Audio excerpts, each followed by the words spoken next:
Be'aveda JATAKA. Go not too far. This story was told by the master while at Jetavana monastery, about a certain self-willed brother. Asked by the master whether the report was true that he was self-willed, the brother said it was true. This is not the first time, brother, said the master, that you have shown yourself self-willed. You were just the same in past times as well. And so saying, he told this story of the past. Once upon a time when Brahmadatta was reigning in Benares, the bodhisattva came to life as a drummer, and lived in a village. Hearing that there was to be a festival at Benares, and hoping to make money by playing his drum to the crowds of holiday makers, he made his way to the city, with his son. And there he played, and made a great deal of money. On his way home with his earnings he had to pass through a forest which was infested by robbers. And as the boy kept beating away at the drum without ever stopping, the bodhisattva tried to stop him by saying, "Don't behave like that, beat only now and again, as if some great lord were passing by." But in defiance of his father's asking, the boy thought the best way to frighten the robbers away was to keep steadily on beating away at the drum. And the first notes of the drum, away ran the robbers, thinking some great lord was passing by. But hearing the noise keep on, they saw their mistake and came back to find out who it really was. Finding only 2 persons, they beat and robbed them. "Alas!" cried the bodhisattva, "by your ceaseless drumming you have lost all our hard-earned takings." And, so saying, he repeated this stanza. Go not too far, but learn excess to shun. For over drumming lost what drumming won. His lesson ended, the master explained the relation and identified the birth by saying, "This self-willed brother was the son of those days, and I myself the father." Source: adapted from archaic translation by Robert Chalmers. JATAKA number 60. Samkadhamana JATAKA. Go not too far. This story was told by the master while at Jetavana monastery, about another self-willed person.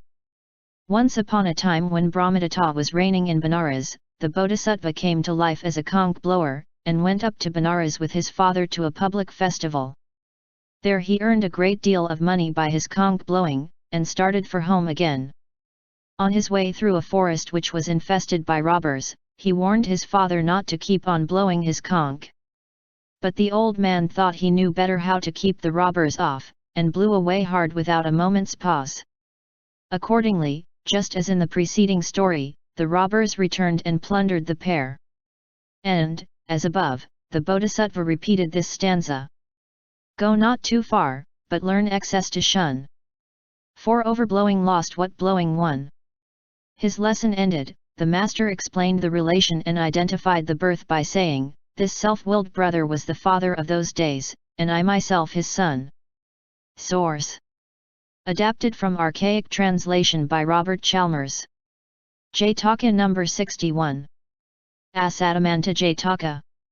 In lust unrestrained. This story was told by the master while at Jetavana monastery, about a passion-struck brother. The introductory story will be told in the Ummadanti JATAKA.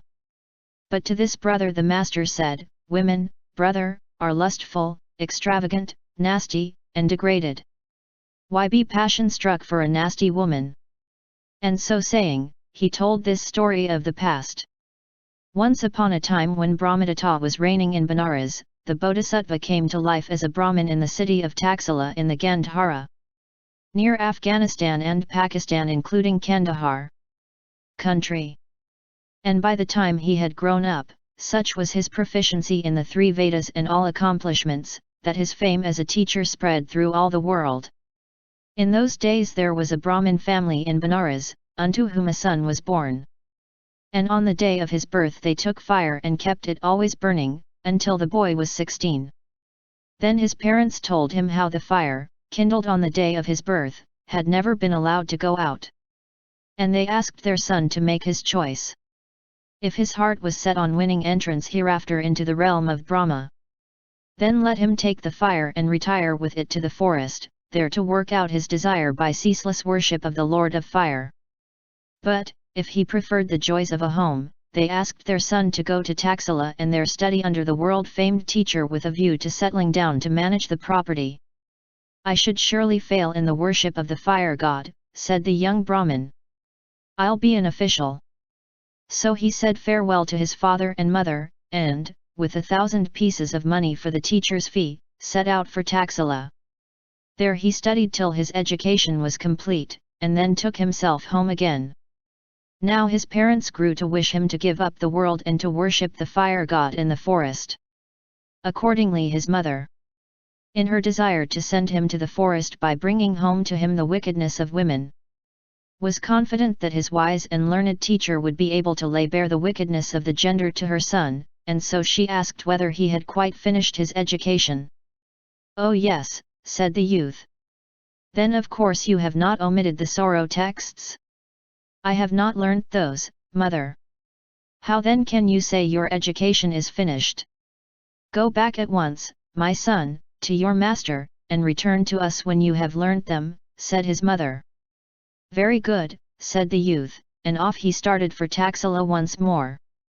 Now his master too had a mother, an old woman of 120 years of age, whom with his own hands he used to bathe, feed and tend.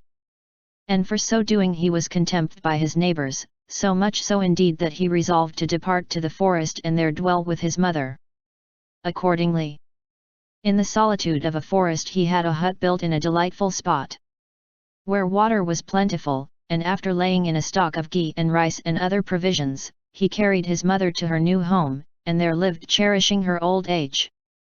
Not finding his master at Taxila, the young Brahmin made inquiries, and finding out what had happened, set out for the forest, and presented himself respectfully before his master.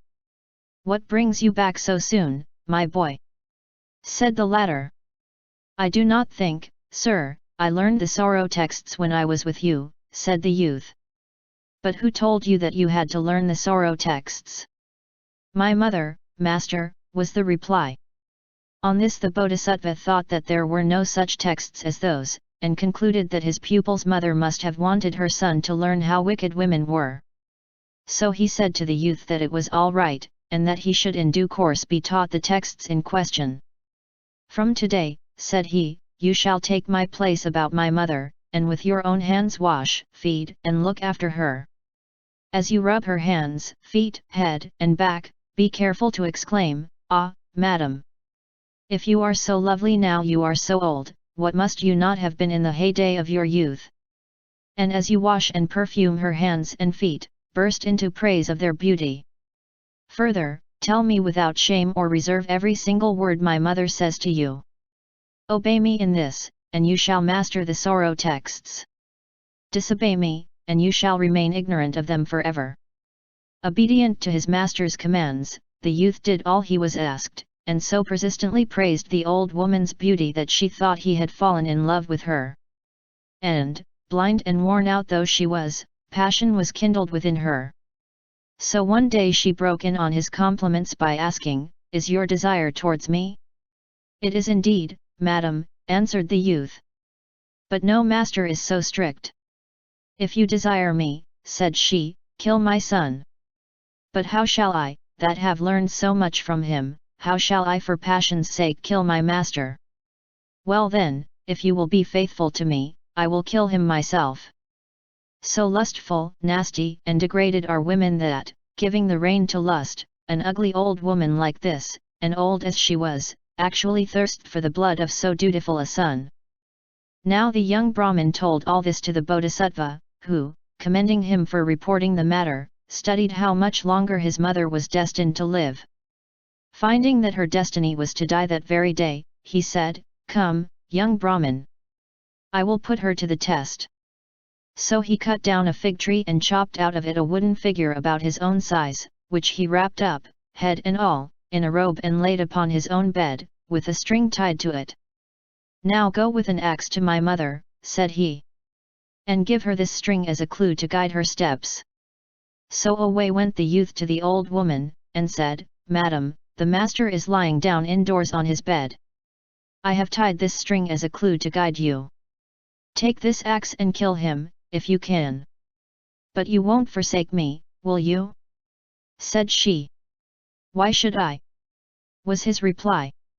So she took the axe, and, rising up with trembling limbs, groped her way along by the string, till she thought she felt her son. Then she bared the head of the figure, and, thinking to kill her son at a single blow, brought down the axe right on the figure's throat, only to learn by the thud that it was wood. "What are you doing, mother?" said the bodhisattva. With a shriek that she was betrayed, the old woman fell dead to the ground. For, says tradition, it was fated that she should die at that very moment and under her own roof. Seeing that she was dead, her son burned her body, and, when the flames of the pile were quenched, graced her ashes with wild flowers. Then with the young Brahmin he sat at the door of the hut and said, "My son, there is no such separate passage as the sorrow text. It is women who are depravity incarnate. And when your mother sent you back to me to learn the sorrow texts, her object was that you should learn how wicked women are. You have now seen with your own eyes my mother's wickedness, and from that you will see how lustful and nasty women are." And with this lesson, he told the youth to depart. Asking farewell to his master, the young Brahmin went home to his parents. Said his mother to him, "Have you now learnt the sorrow texts?" "Yes, mother." "And what," she asked, "is your final choice? Will you leave the world to worship the Lord of Fire, or will you choose a family life?" "No," answered the young Brahmin. "With my own eyes have I seen the wickedness of womankind. I will have nothing to do with family life. I will renounce the world." And his convictions found release in this stanza. In lust unrestrained, like devouring fire, are women, frantic in their rage. The lust renouncing, gladly would I retire, to find peace in a hermitage. With this rebuke against womankind, the young Brahmin took leave of his parents, and renounced the world for the hermit's life, in which, winning the peace he desired, he assured himself of admittance after that life into the realm of Brahma. "So you see, brother," said the master, "how lustful, nasty, and suffering-bringing are women." And after stating the wickedness of women, he preached the four truths, at the close of which that brother won the fruit of the first path.